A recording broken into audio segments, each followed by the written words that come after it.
Hello viewers, আসসালামু আলাইকুম। কেমন আছেন সবাই? আশা করছি আল্লাহর রহমতে আপনারা সকলে সুস্থ আছেন, নিরাপদে আছেন। আমিও আল্লাহর রহমতে ভালো আছি, সুস্থ আছি। আজকে একটি নতুন ব্লগ শেয়ার করছি। আজকে শুধু রান্না নিয়েই আমি ব্যস্ত ছিলাম। রান্না নিয়েই ব্যস্ত আছি। রান্নার কিছু আ উম আইটেম শেয়ার করছি আপনাদের সঙ্গে। তো আমি এখন বুটের হালুয়া তৈরি করছি। এখানে আমি 1/2 কেজি বুট নিয়েছি। এটা যখন আমি ভিজিয়ে রেখে ব্লেন্ডারে ব্লেন্ড করতেছিলাম, তখন হঠাৎ করে ব্লেন্ডার নষ্ট হয়ে যায়। যাওয়াতে ওর ভিতরে যে কিছু ছিল, মসলাগুলো ছিল, সেগুলো একটু এলোমেলো হয়ে আছে। সে কারণে আমাকে বাছতে হয়েছে। আমি এগুলো পরবর্তীতে শিলপাটায় বেটেছি। যেহেতু ইলেকট্রনিক্সের জিনিস, ওটাকে রিপেয়ারিং করে ব্যবহার না করাই ভালো।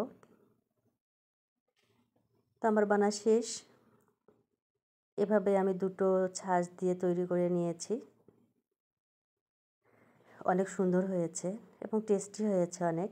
এগুলো তৈরি করার পর আমরা দুপুরে হালকা কিছু দিয়ে খেয়ে নিয়েছি। এখানে হচ্ছে মলা মাছ ভাজা, ঢেঁড়স ভাজা আর ডিম করেছি সিদ্ধ করে, একটু গ্রেভি ঝোল করে করেছি। দুপুরের খাওয়ার পর এখন অন্যান্য কার্যক্রম শুরু। আমার সব কাটাবাছা শেষ। একটি প্রোগ্রাম আছে। এই প্রোগ্রামের জন্য কিছু রান্না করতে হচ্ছে। আ একেকজনের ঘাড়ে একেকটা। আমার দায়িত্বে কিছু আইটেম চলে আসছে স্বাভাবিকভাবেই। তো এই যে আমি পেঁয়াজ কাটছি। পেঁয়াজটা অনেক সুন্দর করে কাটা যাচ্ছে। এই বটিটা অনেক ভালো। এখানে খুবই সুন্দর কাটা যায়। আমার কাটতে গেলে আমার না হাত-টাত কেটে যায় মাঝে, মাঝে। কিন্তু আমার এখন পর্যন্ত কোনো হাত কেটে যায়নি।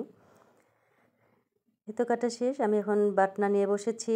আমার অন্যান্যগুলো সব বাটা হয়ে গেছে। আ আদা, পিঁয়াজ, তারপর হচ্ছে পোস্তদানা, কাজু বাদাম, কিশমিশ, এগুলো সব আমি বেটেছি। এখন রসুন বাটা হয়ে গেলে আমার অন্যান্য ইয়েগুলো করতে হবে। রসুন বাটার পর আমি বাটনাটা ভালো করে ধুয়ে নিয়েছি। তারপর হচ্ছে কাবাবের কিমাটা আমি বেটে নিচ্ছি। কিমাও বাটা শেষ। এটুকুই বাটলে শেষ হয়ে যাবে। এখানে প্রায় ৭০০ গ্রাম মাংস ছিল, তার অর্ধেক ছোলা।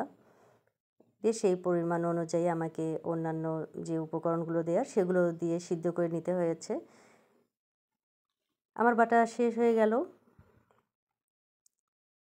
এটাতে বাটতে কোনো পরিশ্রম নাই। কারণ এগুলো তো সিদ্ধ করতে হয়, সিদ্ধ করে বাটতে হয়। সে কারণে ২-৩ টা ২-৩ বার বাটলেই হয়ে যায় এবং অনেক সুন্দর হয়েছে বাটাটা।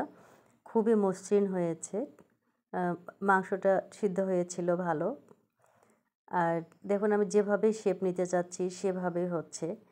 এটাই হচ্ছে একটা পারফেক্ট কিমার আ বৈশিষ্ট্য আমি বলব। এগুলো সব বাটা শেষ। এখন যে পরিমাণ আছে তাতে মাঝারি ধরনের একটি ডিম দিয়ে আমি এগুলো আবার মেখে নেব। এখনো ডিম দেইনি। ডিম দিলে এর বাইন্ডিংটা ভালো হয়।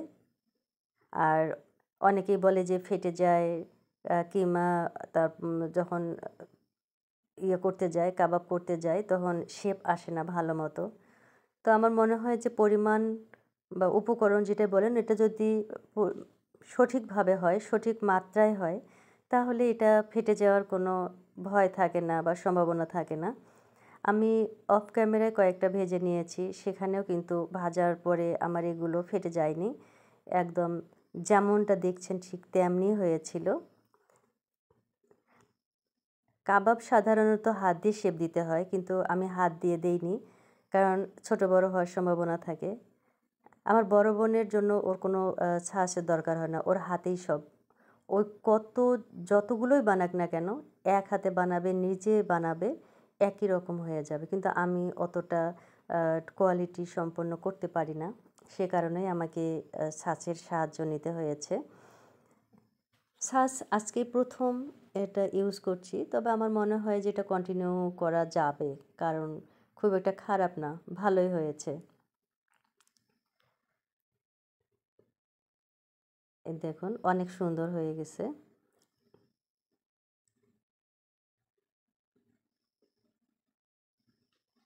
আর কাবাবগুলো বানার পরে আমি সবগুলো এখন ভাজবো না, এগুলো ডিপ ফ্রিজে কিছুক্ষণ রেখে দিব।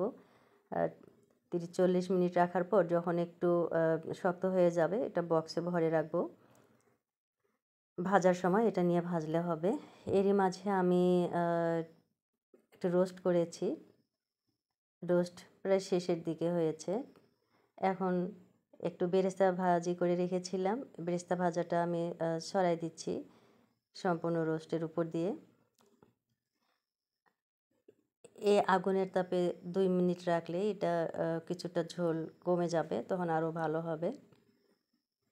আমি একটু নেড়ে চেড়ে দিয়ে ঢেকে রাখবো 2-3 মিনিট, আর বেশি রাখবো না, কারণ চুলায় একদম গনগনে আগুন, খুব সুন্দর জ্বলছে আগুনগুলা।